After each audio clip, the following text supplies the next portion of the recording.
Doctor Enayetullah Abbasi এবং Khaled মহিউদ্দিনের talk show নিয়ে ফেসবুকে পোস্ট দেওয়ার পরে অনেকেই আমাকে বলেছেন যে আপনি এই প্রশ্নের কী জবাব দিবেন।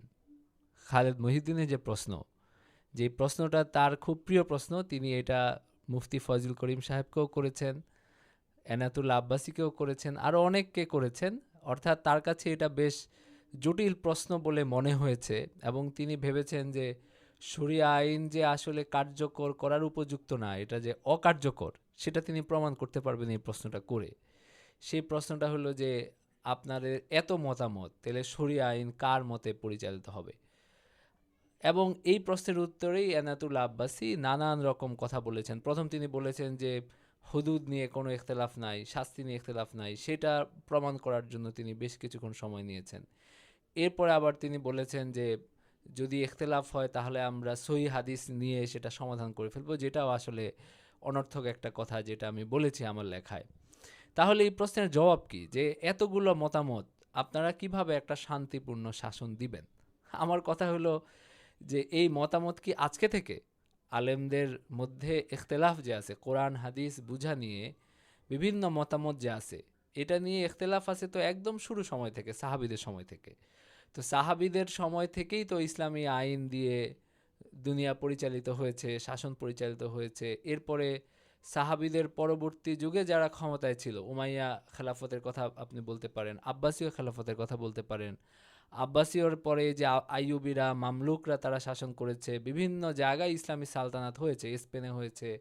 তারপর ওসমানীয় খেলাফতের কথা বলতে পারেন, অথবা মুঘল আমলের মতো, মুঘলদের মতো যে সমস্ত সালতানাত ছিল, এই সবগুলাই কিন্তু ইসলামী আইনে পরিচালিত হয়েছে। এর মূল উৎস ছিল কোরআন হাদিস। এই জায়গায় যে আইন ব্যবস্থা ছিল, এর মূল উৎস ছিল একমাত্র কোরআন হাদিস। এর বাইরে আসলে কোনো সেকুলার কোনো চিন্তাভাবনাই ছিল না। তো এই কোরআন হাদিসকে উৎস ধরেই তারা আইন ব্যবস্থা পরিচালনা করেছিলেন।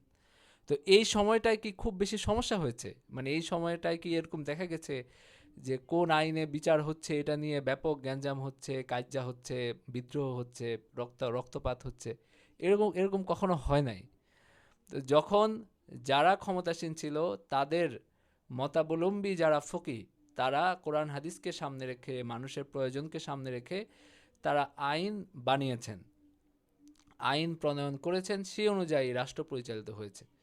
ওসমানিয়া যুগে যেমন ওসমানিয়াদের যে আলেমরা তারা রাষ্ট্র পরিচালনা করেছেন, একইভাবে আব্বাসীয় যুগে আব্বাসীয়রা যাদেরকে রাষ্ট্রে বিচার আচারের দায়িত্ব দিয়েছে যে আলেমদেরকে, তারা তাদের মতো করে আইন প্রণয়ন করেছেন এবং আইন ব্যবস্থা সে অনুযায়ী পরিচালিত হয়েছে। এর আগেও এইভাবে হয়েছে খোলাফায়ে রাশেদার সময়। অন্যদের যাদের বিভিন্ন বিষয়ে ইখতিলাফ আছে, তারা এটা নিয়ে, তারা তো কেউ মনে করেন না যে ওইটা একেবারে ভ্রান্ত বা কিছু। কারণ চার মাযহাবের ইখতিলাফ, এটা কোনো মাযহাবই মনে করে না অন্য অন্য মাযহাব ভ্রান্ত। তো সুতরাং যেহেতু এটা সঠিক হওয়ার সুযোগ আছে, এটা নিয়ে কেউ কোনো বড় ধরনের কোনো ক্ল্যাশে কখনোই যান না, এবং শরীয়তে এটা অনুমোদন করে না যে ফিকহি ইখতিলাফের কারণে আপনি বড় ধরনের দ্বন্দ্বে যাবেন, এখানে কোনো একটা ক্ল্যাশ হবে, এটা কখনো হয় নাই। আপনারা ইতিহাস ঘেটে দেখতে পারেন যে ফিকহি মতবিরোধ, যেটা চার মাযহাবের মতবিরোধ, এবং আরও যে ফকিরা ছিলেন তাদের মতবিরোধের কারণে কোনো বড় ধরনের গ্যাঞ্জাম বা ক্ল্যাশ হয়েছে, রক্তপাত হয়েছে, এরকম হয় নাই। বিভ্রান্তি নিয়ে হয়েছে, যেটা মুতাজিলাদের ব্যাপারে, তারপরে এই ধরনের গোষ্ঠীগুলোর কারণে অনেকে অন্যায়ভাবে শাস্তির মুখোমুখি হয়েছেন, সেটা হয়েছেন। কিন্তু যেই মাযহাবগত যে ফিকহি ইখতিলাফ, এটা নিয়ে এরকম হয় নাই। আরেকটা বিষয় হলো যে আমাদের তো আগে যাওয়ারও কোনো প্রয়োজন নেই। আমরা যদি এখন দেখি, এখন পৃথিবীর বিভিন্ন দেশে ইসলামী আইন আছে। সৌদি আরব ইসলামী আইন আছে, মালয়েশিয়া, পাকিস্তানে মিশ্র আইন আছে, মৌরিতানিয়ার মতো অনেক দেশে পুরোপুরি শরিয়া আইন আছে, ইসলামী আইন আছে। তো সেই সব দেশে কি এটা নিয়ে কোনো গন্ডগোল হচ্ছে? সৌদি আরবে যেভাবে আইন ব্যবস্থা পরিচালিত হচ্ছে, কেউ কি সেখানে গিয়ে গন্ডগোল করছে যে এটা এটা হবে না, এটা হতে হবে? ব্যাপারটা তো এরকম না। কারণ সেইখানে যারা ক্ষমতায় আছে তারা সালাফি একটা আলেমদের বোর্ড করে তাদের মতামত নিয়ে তারা আইন ব্যবস্থা পরিচালনা করছে। একইভাবে উসমানিয়াদের যে আইন ছিল, মুঘলদের যে আইন ছিল, দুইটা আইন কিন্তু এক না। মুঘলরা নিজেদের মতো করে আইন বানিয়েছে, উসমানিয়ারা তাদের মতো করে আইন বানিয়েছে। যেই দেশে আইন ব্যবস্থা প্রতিষ্ঠিত হবে, যেই দেশে আইন বাস্তবায়িত হবে, সেই দেশের বাস্তবতা অনুযায়ী কোরআন হাদিসকে উৎস ধরে আইন প্রণয়ন করতে হয়। আরেকটা বিষয় যেটা ইসলামী আইন যারা চায় তাদের কাছেও পুরোপুরি পরিষ্কার না, খালেদ মহিউদ্দিনের কাছেও সম্ভবত পরিষ্কার না। ইসলামী আইনকে বলা হয় যে আল্লাহর আইন। ইসলাম মানে এটা হলো ঐশ্বরিক আইন। এটা ঐশ্বরিক আইন এটার উসুলের কারণে, কারণ আমরা এটাকে ভিত্তি ধরছি, কিন্তু এটা কিন্তু মানবরচিত আইন। মানে শরীয়তকে ভিত্তি ধরে, কোরআন হাদিসকে ভিত্তি ধরে এটা প্রণয়ন করে কে, এটাকে কেয়াস করে কে, একটার উপর আরেকটাকে তুলনা করে যে আপনার আইন প্রণয়ন করে, এটা কাদের কাজ? এটা তো মানুষের কাজ। তো আমাদের ইজতেহাদ অনুযায়ী, আমাদের প্রচেষ্টা অনুযায়ী, আমাদের বাস্তবতা অনুযায়ী, যেমন মুঘল আমলে যে আইন ছিল, আমাদের বাংলায় যে আইন ছিল, এগুলো সবই ইসলামী আইন, কারণ এগুলোর উৎস ছিল কোরআন হাদিস, কিন্তু প্রত্যেকটা জায়গার বাস্তবতা অনুযায়ী আইন প্রণীত হয়েছে।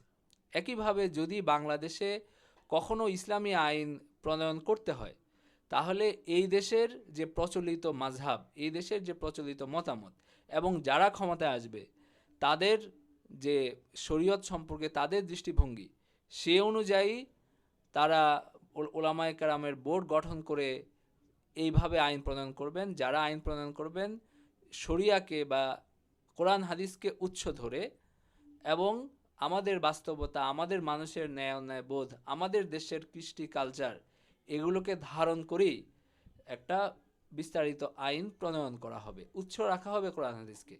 বর্তমান আইনের সাথে শরিয়া আইন বা ইসলামী আইনের পার্থক্য হলো এটা। আমি কদিন আগে একটা ভিডিও করেছি এবং একটা পোস্ট দিয়েছিলাম, যেটা অনেকেই বুঝতে পারেন নাই, অনেক কথা বলেছেন, অনেক নেতিবাচক কথাবার্তা বলেছেন।